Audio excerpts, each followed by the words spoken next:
It's no secret that the country Ghana has some major economic issues. Right now, they are defaulting on most of their external debt. And just within the last couple of weeks, they announced another solution to deal with their economic problems, one of which was using gold to buy oil in order to circumvent getting dollars, which is contributing to some of their inflation. On Monday, its finance ministry said that it will stop servicing debts, including its Eurobonds, commercial loans, and most bilateral loans. Now, Ghana has gotten itself into some deep trouble with its debt over the past few years, with their current split sitting at about $13 billion in Eurobonds, $8 billion in multilateral bonds, and then an assortment of other debts, including about $1.7 billion owed to China. Now, this dollar amount by itself may seem huge or may seem insignificant. We really have to put this into perspective in terms of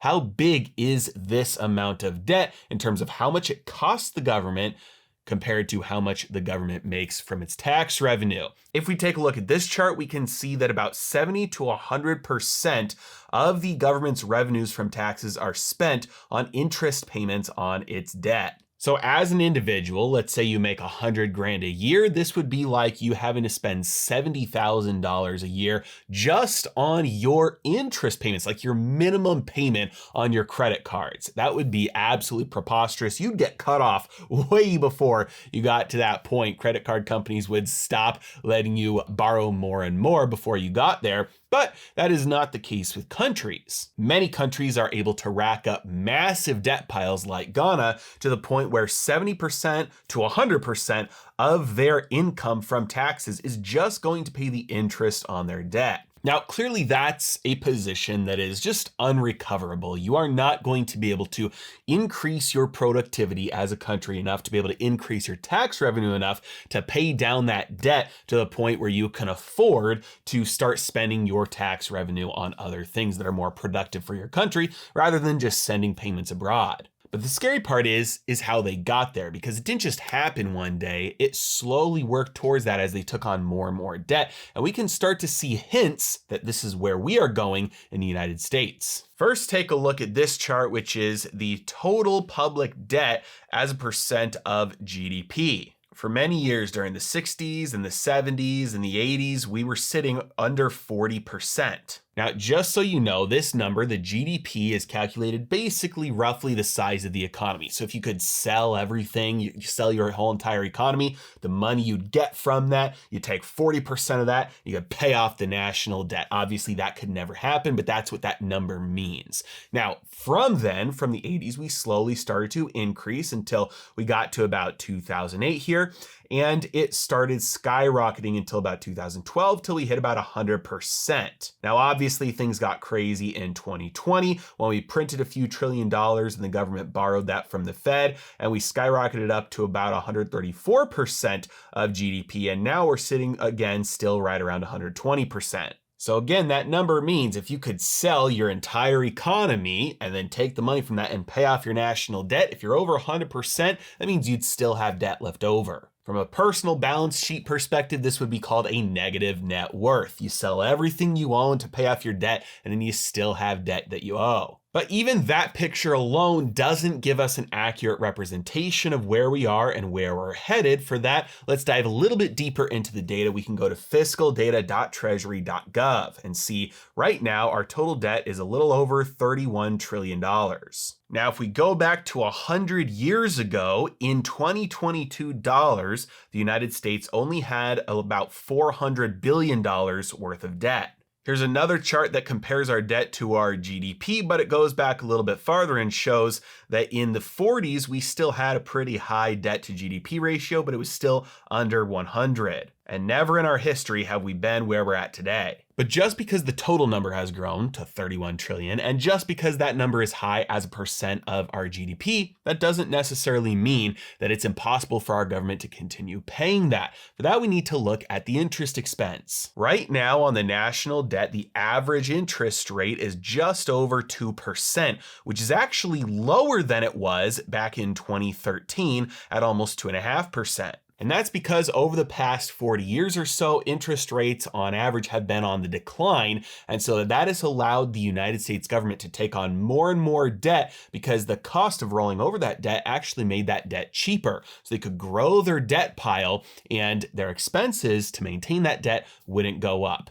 But right now, we are currently sitting at about 11%. So back to this chart from Ghana, where they take 70 to 100% of all the money that they make from taxes, and then they have to spend that on interest payments. Currently in the United States, it costs about $100 billion to maintain the debt, which is about 11% of the budget. Now, 11% is big, but it's nowhere near levels like countries like Ghana have. But we have to remember that interest rates are changing now. The Federal Reserve is currently raising interest rates at a pace that they haven't done in a very long time. And the more they do this, the more expensive maintaining that debt pile will get, which means that 11% number may soon be 15%. Could soon turn into 20%. And the longer this goes on, the higher that number goes because all $31 trillion of that debt eventually needs to get either repaid or rolled over by borrowing new debt to pay off the old. So the question is, do we end up like Ghana where we just default and don't pay our debts, or does something else happen given the fact that we have the global reserve currency? My bet is on the latter, that something else happens, and here's how I think this plays out.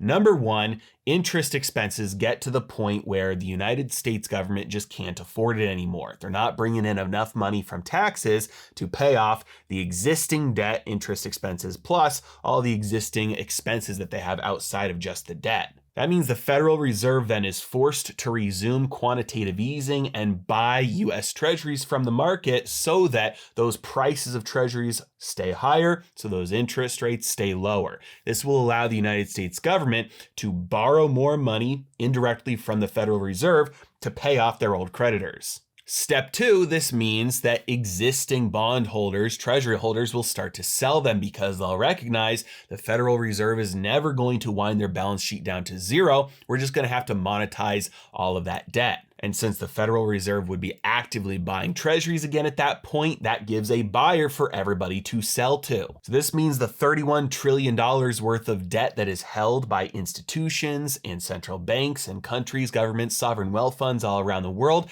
they all start to sell those treasuries, and the Fed is the one that buys them all. At the end of this process, the Federal Reserve's balance sheet will end up roughly the size of the United States national debt. So the government will owe all of that money just to the Federal Reserve. Once this happens, it doesn't matter any longer what the interest rate is because any profits the Fed gets just get swept back to the Treasury. So essentially any debt that the federal government owes to the Federal Reserve is interest free. At this point, you've crossed the line over into just full-blown MMT, where you're no longer borrowing for your additional expenses outside of what tax revenue can pay for. Instead, you're just printing the money out of thin air to pay for all your expenses. Now, at this point, we start to get more inflation from that additional printing of money that is used to fund the federal government's expenses. But we also have another factor at play, which is what is everybody around the world doing with all those dollars they got from selling those treasuries to the Fed in the first place? Because we have to remember,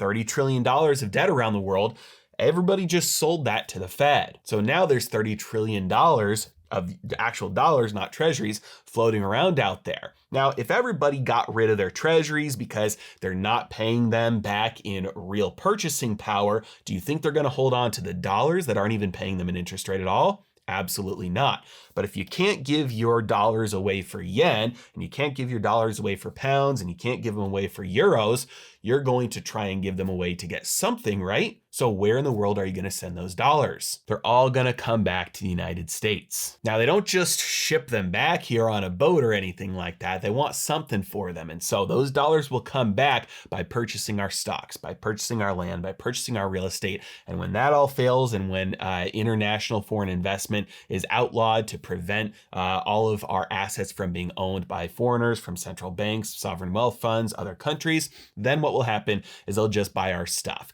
And all of those dollars that we've exported overseas for the last few decades to get stuff, we're going to have to be sending all that stuff back just to get dollars. Now, this is a long-term process, and I don't necessarily think this happens overnight.